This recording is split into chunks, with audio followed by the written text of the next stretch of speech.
May 24th, 1940. 5 miles outside the perimeter of Dunkirk, France. The acrid stench of cordite and burning rubber hangs heavy over the Low Countries.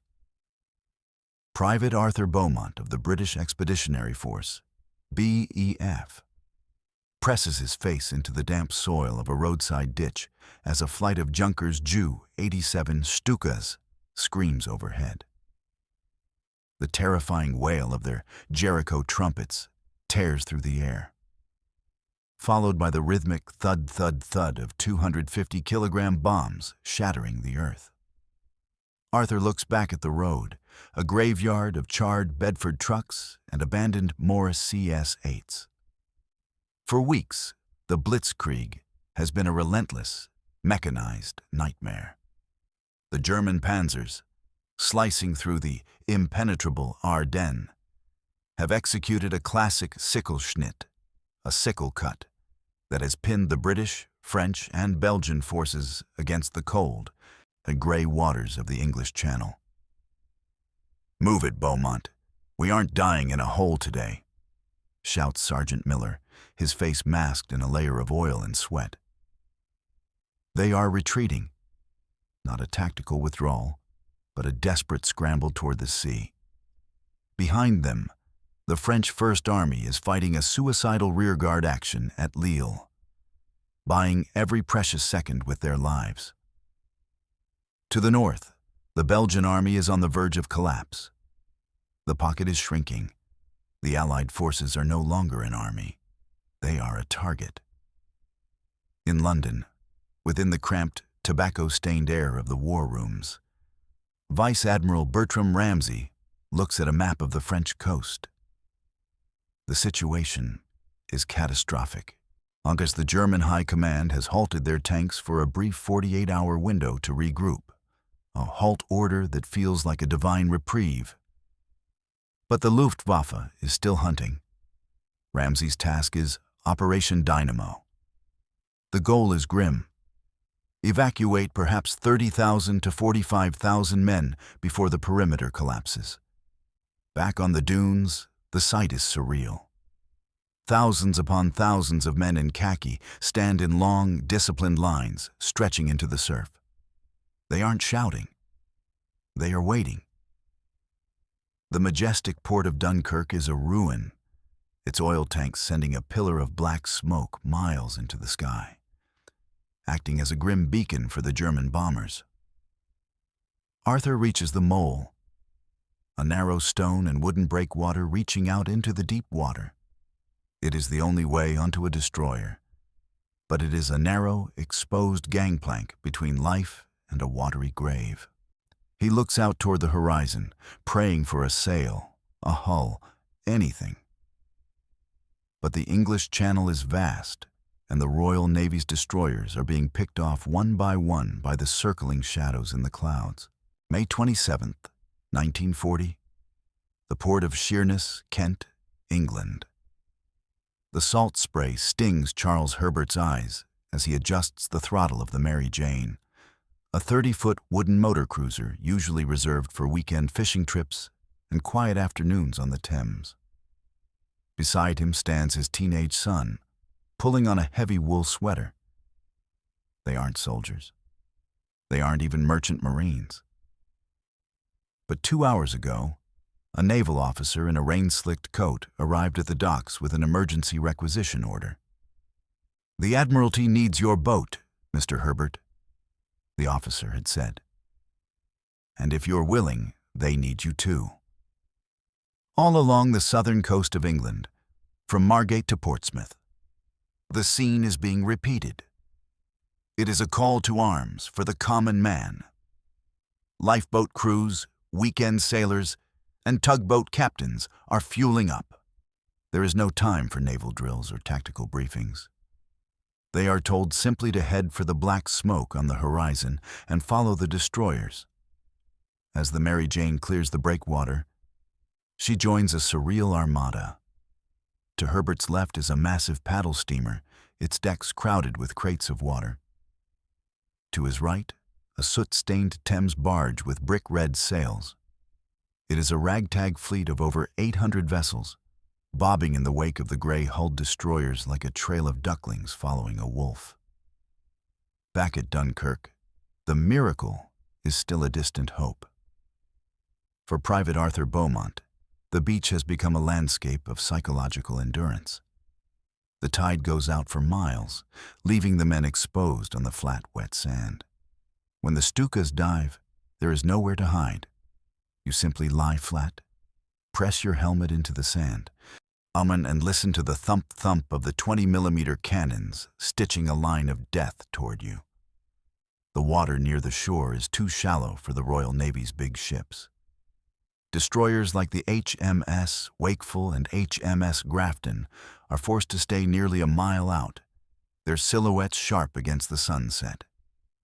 To bridge the gap, the soldiers have begun a desperate engineering project. They drive hundreds of abandoned Bedford trucks into the surf at low tide, lashing them together with planks to create makeshift piers.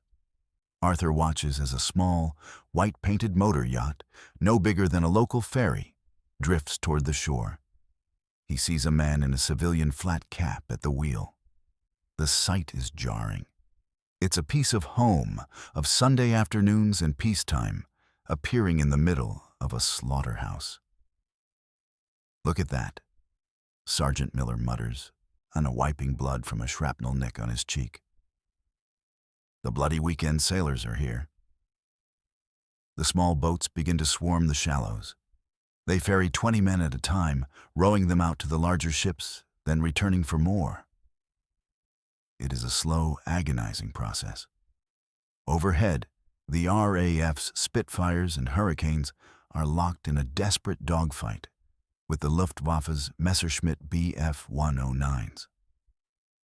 The soldiers on the beach can't see the air battle taking place miles above in the clouds. They only see the bombers that get through. They curse the absent Air Force, unaware that the RAF is dying in droves to keep the sky from falling. As night falls on the 29th, the oil fires of Dunkirk cast a hellish orange glow over the water.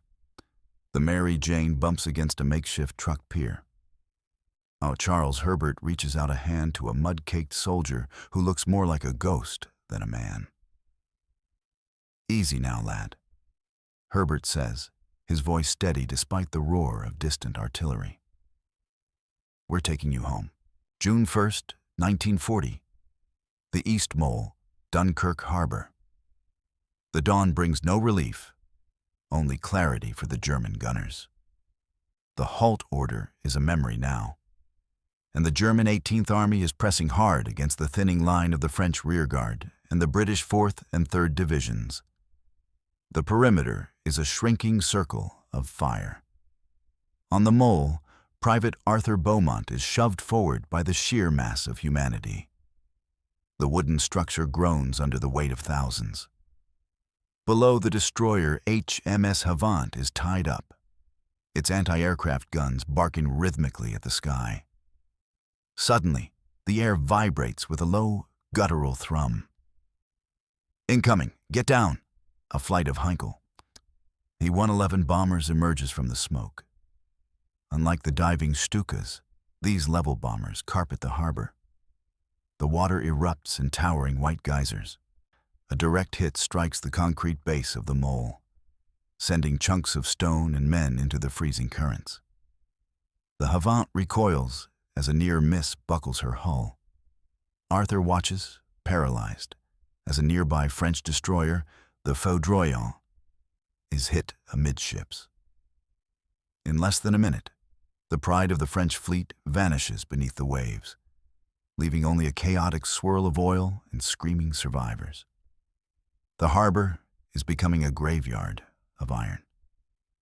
Out in the channel, Charles Herbert and the Mary Jane are on their third round trip. The floorboards of the little cruiser are slick with blood and seawater. He has 40 men crammed into a space designed for 8. They are sitting on the engine housing, huddled in the tiny cabin, and clinging to the rails. The weight has dropped the boat's waterline to a dangerous level, and every swell from a passing destroyer threatens to swamping them. "Keep that Lewis gun pointed up, son," Herbert yells over the roar of the engine. His boy is gripped with white-knuckled terror, manned with a salvaged machine gun they picked up from the beach. The scene is one of organized chaos. Vice Admiral Ramsey, back in Dover, receives word that the Luftwaffe has sunk 3 destroyers in a single afternoon. He makes a gut-wrenching decision. He withdraws the modern destroyers to save the Royal Navy from total extinction. For a few terrifying hours, the evacuation slows to a crawl, left to the little ships and older, slower vessels. But the soldiers keep coming. They wait out until the water is at their chins, holding their rifles above their heads, refusing to surrender their last bit of dignity. Sergeant Miller, still on the dunes, oversees a group of men building a raft out of empty oil drums and wreckage. "We don't wait for an invite," Miller barks, his voice hoarse from shouting. "If it floats, we row." By the evening of June 2nd, the British rearguard begins to pull back through the town of Dunkirk itself. The streets are a labyrinth of rubble and snipers. The Dunkirk spirit is being forged in this crucible. A grim, quiet determination that if they can just reach the water, if they can just hold the line for 1 more hour, the nation might survive. Churchill's cabinet is in a fever. The numbers are defying all logic. 100,000 saved. Then 200,000. But as the German artillery moves within range of the beaches, the miracle enters its most perilous phase. The French army, holding the outer line at the Berg-Vernes Canal, is running out of ammunition. The noose is finally tightening. June 4th, 1940. 200 hours. The beach at Malo-les-Bains. The night is a bruised purple, lit only by the rhythmic flash of German 88mm guns closing in from the perimeter. The silence between the shelling is more haunting than the noise. It is the silence of an empty beach. Private Arthur Beaumont finally feels the solid wood of a boat beneath his boots. It is not a destroyer, nor a grand liner, but a soot-stained tugboat named the Gulzar. As he is pulled over the gunwale by a civilian with hands calloused by years of hauling nets, Arthur looks back. The shoreline of France is a wall of flame. Thousands of French soldiers remain on the sand, standing guard over a perimeter that has finally collapsed. They are the immortal rearguard, whose sacrifice ensured that Arthur and 338,000 others could live to see the white cliffs of Dover. And as the Gulzar chugs into the deep swells of the channel, the sun begins to peek over the horizon. The water, which had been a churning cauldron of death for 9 days, is unnervingly calm. Charles Herbert, steering the Mary Jane on her final, exhaustion-fueled trek, passes the tugboat. His boat is battered, her hull peppered with splinter holes, but she is still afloat. He looks at the men huddled on his deck, men who have seen the end of the world and survived. By 3:40, the final British destroyer, HMS Shikari, departs the mole with the last of the BEF. At 10:30, the German tanks finally roll onto the dunes of Dunkirk.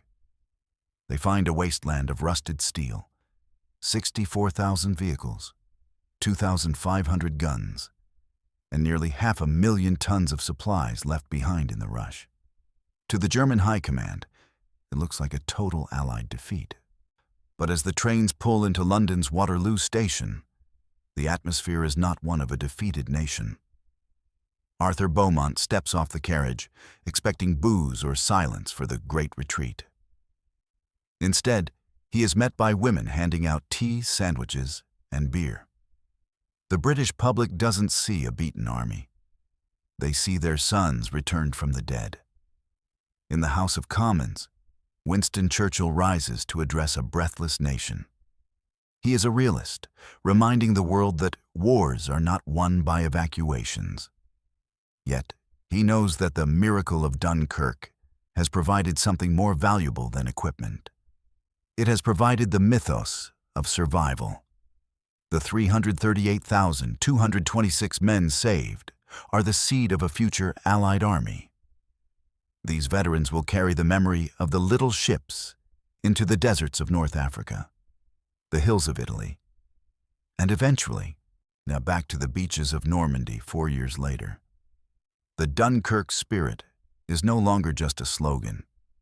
It is the realization that as long as the sea remains between England and the Nazi machine, and as long as the people remain united, the light of democracy will not flicker out. Arthur sits on the platform, holding a warm cup of tea. He looks at his hands, still stained with the gray sand of France. He is exhausted, beaten, and has lost everything but his life.